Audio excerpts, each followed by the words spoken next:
Bonjour, je suis Philomena Pietrangelo, la chef de service de santé et sécurité du Centre universitaire de santé McGill. Je vais vous parler du suivi post-exposition et pourquoi un outil est très important, à mon avis, en fait, pour avoir des données, pour savoir où agir pour faire la prévention. Pas seulement les endroits où agir, mais identifier ce qu'on appelle du transing, c'est quoi nos problèmes les plus grands, c'est quoi nos problèmes les plus graves qui peuvent mener à une infection professionnelle et dans quel endroit on doit prioriser, avec quelle personne on doit agir justement pour faire la prévention. C'est important, pas juste au niveau local pour faire ça dans notre propre établissement, mais même pour faire un benchmarking, pour se comparer à d'autres établissements qui ont, pour voir s'il y a des problèmes similaires. Et les données au niveau provincial sont encore plus importantes parce que, à mon avis, c'est impossible d'avoir des sommes d'argent ou de convaincre les autres qu'il faut investir dans la prévention pour prévenir les expositions au sang liquide biologique si on n'a pas de données pour leur démontrer effectivement qu'il y a une problématique.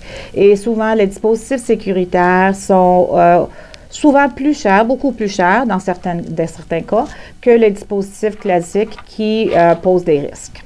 L'outil GES qui nous est maintenant fourni par la STARS permet de sortir de façon facile des statistiques, des données, même des graphiques pour pouvoir intervenir et identifier où exactement sont les problématiques, où on veut agir en termes de prévention.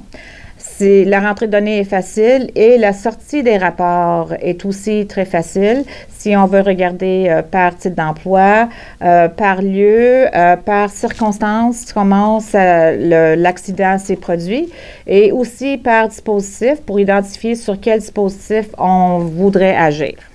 En plus, on n'a pas besoin d'avoir un petit livre de suivi. Il y a un calendrier qui est intégré et donc ça permet le suivi de chaque exposition quand il y a lieu pour le faire. Donc, c'est un suivi qui est déjà intégré. Les outils sont déjà dedans. Donc, ça l'enlève de la paperasse qui était essentiellement notre façon de faire auparavant.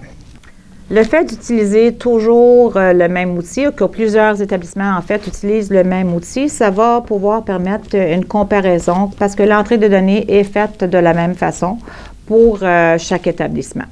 Donc, la comparaison va être très facile et assez fiable. C'est important qu'une grande partie ou la majorité des établissements participent à une rentrée de données collective pour qu'on ait des données qui parlent pour l'ensemble des établissements de santé.